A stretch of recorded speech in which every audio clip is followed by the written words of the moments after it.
마지막 주제는 삼김 또는 원톱으로 잡았습니다. 딱 제목만 봐도 아시겠지만 국민의힘 윤석열 선대위 구성이 어떻게 되느냐. 김종인 전 비대위원장이 원톱이냐 아니면 김한길 국민통합위원장, 김병준 상임선대위원장까지 해서 삼김이냐 이 얘기인데요. 관련돼서 오늘 김종인 전 비대위원장이 한 얘기가 있습니다. 잠깐 들어보겠습니다. 나는 참 이거 어느 특정에 대해서 이거라고 얘기할 수가 없는데 실질적으로 이 선대위에 와가지고서 무슨 기능을 할 수 있느냐 하는 것을 거기에 초점을 맞춰야 된다고 나는 생각을 해요. 김병준 상임 선대위원장은 어떻게 보십니까? 나는 솔직히 모르겠어요. 상임 선대위원장이 뭐 때문에 필요한지를 내가 잘 이해를 못하는 사람이기 때문에 그 점에 대해서는 내가 윤석열 후보한테 분명히 얘기를 했어요. 예, 일단 같이 언급되는 거에 대해서 김종인 전 비대위원장이 약간 별로 좋아하지는 않는 것 같고요. 하지만 이제 권영세 대외협력위원장은 일단 김종인 전 비대위원장과 김병준 전 비대위원장 그리고 김한길 전 대표가 삼김으로 같이 그런 건 아니다. 삼길 체제는 아니다라고 얘기를 했습니다. 그런 질문이 있자 삼김이 아니고 아무래도 다른 것이다라고 얘기를 했고요. 삼김 체제란 말은 이제 김종인 전 비대위원장이 싫어하니까 일부에서 그렇게 자극하려고 한 말이냐 그렇게 생각한다는 대답도 했었습니다. 어떻게 생각하십니까? 이게 원톱으로서 근데 지금 오늘까지 나온 얘기를 들어보면 윤석열 후보가 김한길 전 대표, 김병준 전 비대위원장도 다 같이 선대위에 함께 하려는 걸로 거의 정해진 것으로 보이는데 실질적인 원톱이 될까요? 아니면 실질적으로는 삼김이 될까요? 글쎄요, 가봐야 알긴 할 텐데. 근데 김종인 비대위원장이 이쯤 되면은 그 윤석열 후보 주변에서 약간 계륵처럼 느껴질 것 같아요. 그러니까 저분이 선거에서 이른바 이제 트랙 레코드가 확실하기 때문에 모셔오긴 해야 되겠는데 예. 성과가 확실한 분이기 때문에. 근데 또 전권을 주지 않으면 이분이 역할을 안 하려고 그러는 또 이제 본인의 어쨌든 그 특유의 기질이 있단 말이죠. 예. 더군다나 김한길, 김병준 이런 분들하고 별로 그렇게 사이도 좋지 않은 것 같고 자칫 이렇게 왔다가 또 중간에 불협화음이 나거나 그게 외부로 노출되면 약점이 되지 않습니까? 그래서 지금 슬슬 나오는 얘기는 아예 대안도 고민한다 이런 얘기가 나오는 것 같은데 근데 김종인 그 비대위원장 입장에서도 어쨌든 지금 정권 교체를 하느냐 마느냐 이 국면에 본인이 손을 대서 뭔가 성과를 내고 싶은 욕망이 있을 거란 말이에요. 선대위의 상이 좀 다르긴 한데 이 김종인 위원장과 윤석열 후보가 그리고 있는 어떤 식으로든지 절충을 하지 않을까 예상합니다. 이게 이제 좀 슬슬 지겨워지기 시작하잖아요. 예. 사람들 사이에서 아유 저거 왜 그렇게 시끄러운 거야? 왜 이렇게 말이 많은 거야?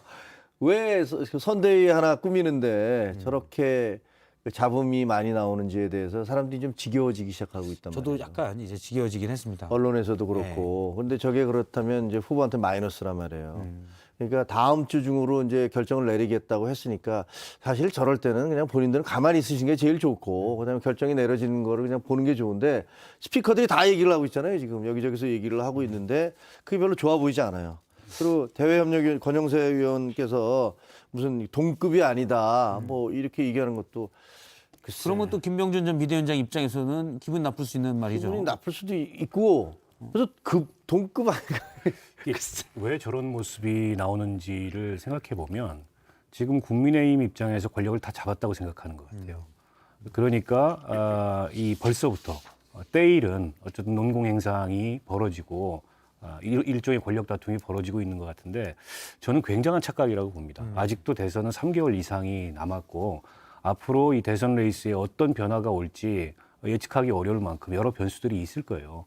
근데 벌써부터 권력을 다 잡은 것처럼 저런 모습을 노출하면 노출할수록 거기에 대해서 이른바 이제 투표 마음을 확고하게 결정하지 않은 중간층들 같은 경우에 더 이반될 가능성이 있고 아마 저 내부의 전략가들은 그런 점들에 대해서 좀 고민을 해봐야 될 것 같아요. 지금 권력 잡은 거 아니거든요. 예, 저는 그런 생각도 들어요.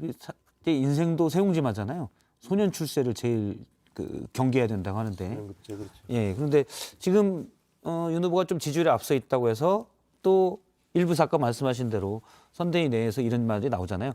김종인 전 비대위원장의 대안도 찾아보고 있다. 사실 그 말을 흘리는 거는 김종인 전 비대위원장 기분 나쁘라고 흘리는 것 같기도 하고 제가 볼 때는 그러면서 이제 좀 티격태격하게 멀어지면 또 오히려 그게 반대로 작용해서 좀 선대위의 중심이 없어지는 그런 수도 있거든요.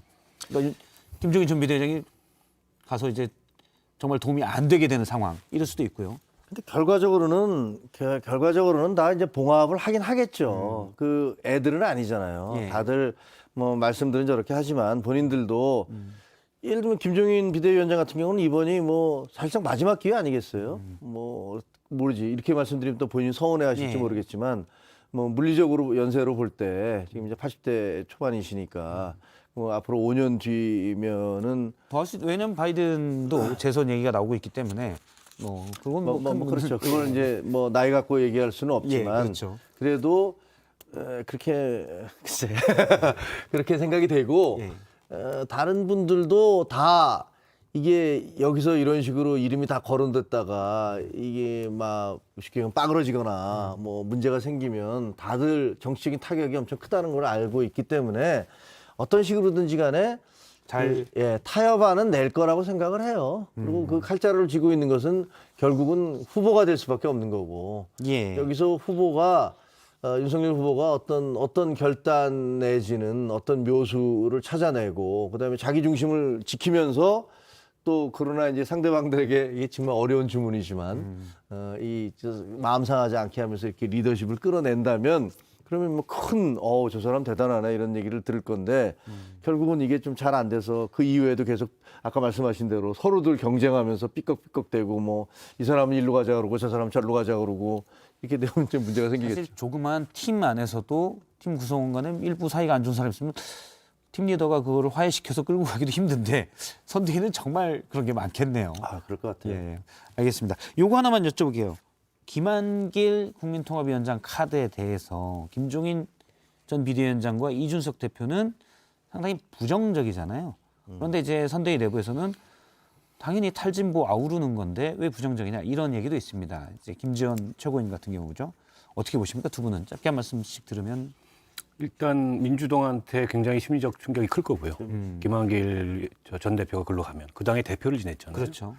그리고 또 한 가지는 안철수 후보와의 단일화를 겨냥한 선제적인 포석일 수 있다. 예전에 합쳐서 새정치민주연합을 만들었죠. 그리고 굉장히 가까워요. 그리고 뭐 멀어지기 전까지는 최근에 좀 멀어졌는데 그 전까지는 정치적으로 긴밀한 상의를 했던 분이고 예. 때문에 안철수를 김종인 위원장이 설득할 수 없잖아요. 그리고 이준석 대표가 설득할 수도 없고 그렇게 본다면 누가 안철수 대표를 설득해서 막판에 일종의 이제 선거 연대를 만들어낼 수 있을까?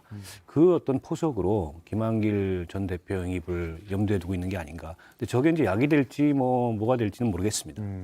사실 뭐 김종인 전 비대위원장과 이준석 대표는 안철수 국민의당 대표는 이제 비중을 확 정치판에서 축소시켜야 된다는 생각을 갖고 있는 것 같은데 아마 이제 김한길 위원장이 오면 대표가 오면 또 생각이 서로 다르겠죠. 그러니까 반대하는 거겠죠. 두 분은 반대하는 걸 텐데 저는 요새 이렇게 보면서 어떤 생각이 드냐면 만약에 그 윤석열 후보가 이긴다면 그래서 대통령이 된다면 보수 정당에서는요 그 이승만 대통령 이후에 처음으로 영남 출신이 아닌 사람이 대통령이 되는 거예요. 아 그런가요? 그동안에 다 영남 출신이었어요. 그 박정희 대통령 그랬죠. 전두환, 노태우, YS, 이명박, 박근혜 뭐 쭉 보면 다 그랬단 말이에요. 그리고 이제 과거에 그 누구죠? 이제 이회창 후보가 예. 한번 충청도 출신이었는데 이제 안 됐잖아요. 그리고 윤석열 후보는 말은 충청도지만 실상 서울에서 태어났고 영남 후보가 아닌 최초의 후보가 되는 거고 예. 그리고 또 지금 이 호남에서의 지지도도 과거에 어떤 보수 후보다도 높거든요. 그래서 저는 하여튼 굉장히 큰 변화가 있을 것 같아요. 그동안에 이제 그 보수당은 영남당이다. 그리고 뭐 TK당이다. 이런 얘기들이 있었는데 지금 저런 움직임들 전체가 아마 앞으로도 이 선거 진행되는 과정에 있어서 많은 변수가 될 것이다. 그런 생각을 해요. 알겠습니다. 만약 된다면으로 이렇게 가정으로 말씀해 물론이죠. 주셨고요. 네. 아무도 모르니까. 네, 오늘 두 분 말씀 여기까지 듣도록 하겠습니다. 고맙습니다.